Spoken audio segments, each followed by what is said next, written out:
This is about movement of the vertebral column. Movement of the vertebral column. So usually, generally, this is one vertebral body. This is one vertebral body. Between these two vertebral bodies, movements are very less. Movements are very less. Even though these are going to create two movements. Even though they are going to possible movements are two movements. First one gliding. First one gliding movements, and second one rotation movement. Second one rotation movement. These gliding movements also called as translatory movements. Translatory movements and rotation movements. So entire vertebral column, we are going possible movements are only two: gliding and rotation movement. In this gliding nothing but translatory. In these movements, total three gliding movements will happen. Total three translatory movements are possible, and total three rotations are possible. So that overall in vertebral column will be having six movements. Nothing but it is a 3 degree of freedom. It is 3 degree of freedom. Suppose if we see shoulder joint, here we'll be having flexion, extension, abduction, adduction, internal rotation and external rotation. So here these two movements will happen in one axis. These two movements will happen in one axis. These two movements will happen in one axis. So here total three axis.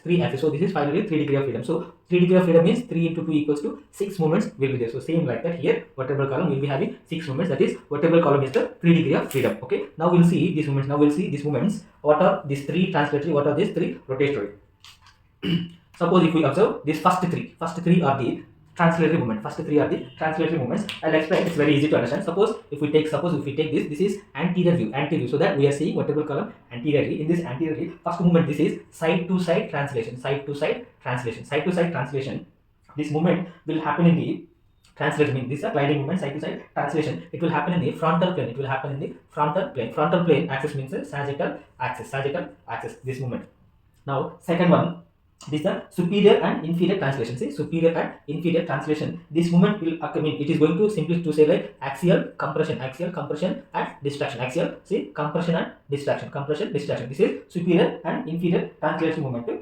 It will occur in transverse plane and vertical axis. This is secondary translatory movement. Now we'll come to third one. This is, we are saying vertebra here lateral. Here also vertebra we are saying anteriorly. This is anteriorly. This is lateral view. In this lateral view, anterior posterior translation occurs. See, anterior posterior translation occurs in the sagittal plane and frontal axis. So these are the three translatory movements which can occur in the vertebral column. Now we'll come to rotatory movements. Here first one, side to side rotation. This is side to side rotation movement. So this side to side rotation movement will happen in the frontal plane. See, it will happen in the frontal plane and sagittal axis. Side to side. So see, this side patient can rotate, this side patient can rotate. This here we are saying anteriorly this vertebra. If we bend this side and this side, this is side to side rotatory movements. Now we'll see next one.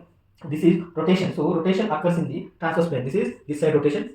Here rotation occurs in the transverse plane and vertical axis. This is also we are seeing vertebra anteriorly. This also we are seeing vertebra anteriorly. In this anterior direction, this is side to side rotation. This is full body rotation. This is side to side rotation. Patient will bend like this. This is patient will rotate like this. So this will happen in the transverse plane and vertical axis. But here only patient will bend like this and this. So that's why it will happen in the frontal plane and sagittal axis. This is second rotation. Now this is the third rotation, last one. Here anterior posterior rotation. So here like this rotation and this posterior rotation, anterior rotation and posterior rotation. This anterior posterior rotation will happen in the sagittal plane and vertical axis. This we are seeing lateral view. So these two images are lateral views. Here antero posterior rotation. So this is about the movements of the vertebral column. Total 6 movements will be there. First 3 movements are the translator movements. Second 3 movements are the rotator movements. So in this all these movements, all these are anterior. These 4 images we are seeing anteriorly. These 2 images we are seeing laterally. So that's why laterally here we can see the transverse process, spinous process of the vertebra. So the overall movements of the vertebral column we can say like a coupling movements.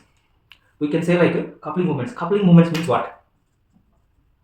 Coupling movement. So coupling movements nothing but, suppose if the movement is happening in one side, opposite side another movement will happen. Suppose we'll take one example here only. See here, if the compression is happening here, see here, movement is happening here, side rotation. Suppose if patient is bending this side, the one portion of the vertebrae will go for compression. Another portion this side it will go for distraction. That is nothing but the coupling movements. One side of vertebra will do one movement. Here it is compression. Here it will go for distraction. This combination is nothing but the coupling movements. So it is going to apply for the all the movements. If you see all the movements, we get about the rotation. See here, if we antero posterior rotation, here it is getting compression, here it is getting distraction. Same like this also, full all 4 sides mean same like this. All the movements will happen in two directions.